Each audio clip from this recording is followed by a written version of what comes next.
नमस्कार, बहुत स्वागत है आप सभी का। आप मुझे न्यूज़ 18 के डिजिटल प्लेटफॉर्म पर देख रहे हैं। मैं हूं आपके साथ जया मिश्रा। ऑस्ट्रेलिया के सिडनी में बॉन्डी बीच पर हुए आतंकवादी हमले की भारत, इटली, अमेरिका, फ्रांस सहित दुनिया के कई देशों ने कड़ी निंदा की है। इस घटना में अब पाकिस्तान का कनेक्शन सामने आ चुका है। दरअसल सिडनी के एक वरिष्ठ कानून प्रवर्तन अधिकारी ने कहा कि बॉन्डी बीच गोलीबारी के कथित आरोपियों में से एक की पहचान सिडनी के बोनरिंगी निवासी नवीद अकरम के रूप में की गई है, जो कि मूल रूप से पाकिस्तान के लाहौर का रहने वाला है। देखिए, सोशल मीडिया पर शूटर नवीद अकरम की तस्वीर वायरल होने के बाद कई तरह की बातें सामने आई, जबकि ऑनलाइन जो तस्वीर सामने आई है उसमें लाइसेंस की फोटो में नवीद पाकिस्तान के क्रिकेट टीम की जर्सी पहने हुए दिखाई दिया। दरअसल शूटर नवीद अकरम ने इस्लामाबाद की एक यूनिवर्सिटी में पढ़ाई की है। उसने ऑस्ट्रेलिया के सिडनी के अल मुराद इंस्टीट्यूट में भी पढ़ाई की थी।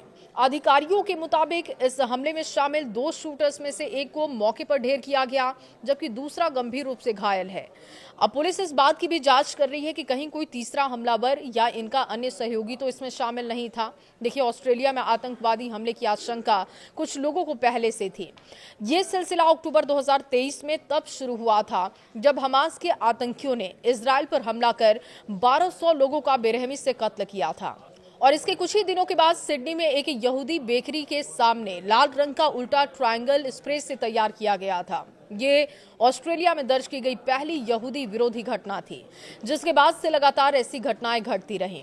देश भर में आगजनी, फायर बम हमले, दीवारों पर आपत्तिजनक नारे लिखने और इसके साथ ही नफरत फैलाने वाली भाषणों की घटनाएं भी तेजी से बढ़ीं। इन घटनाओं की बढ़ती संख्या के बीच खुफिया एजेंसी के प्रमुख ने यहां तक कहा कि यहूदी विरोध सबसे प्राथमिक खतरा बन चुका है। सिडनी के बॉन्डी बीच पर हुए हमले में उस आशंका को सच साबित कर दिया है जिसे लंबे समय से महसूस किया जा रहा था। देखिए, यहूदियों की संस्था ऑस्ट्रेलियन ज्यूरी की एग्जीक्यूटिव काउंसिल के सह मुख्य कार्यकारी अधिकारी एलेक्स ने इस बात का दावा किया था और उन्होंने कहा था कि यहूदी समुदाय का सबसे बुरा डर सच साबित हो चुका है। हालात ऐसे हैं कि यहूदी माँ बाप अपने बच्चों को डे केयर में भेजने से डरते हैं। संगठन ने अपनी रिपोर्ट तैयार की थी और रिपोर्ट में बताया कि करीब एक साल में यहूदी विरोधी 1600 घटनाएं रिकॉर्ड हुई हैं। ऑस्ट्रेलिया में सरकारी आंकड़ों के मुताबिक 1.17 लाख से अधिक यहूदी रहते हैं। ऑस्ट्रेलिया की कुल आबादी लगभग 2.8 करोड़ है। ओडेड एलम ऐसे शख्स हैं जिन्होंने 2 दशकों तक इजरायली खुफिया विभाग में काम किया। एलम ने हमले के वीडियो देखने के बाद कहा कि पहली शुरुआती प्रतिक्रिया पुलिस की तरफ से नहीं थी, बल्कि आम नागरिकों की तरफ से की गई थी, जिससे पुलिस की भूमिका सवालों के घेरे में है। एलम के मुताबिक ये सब प्लानिंग के साथ हुआ है।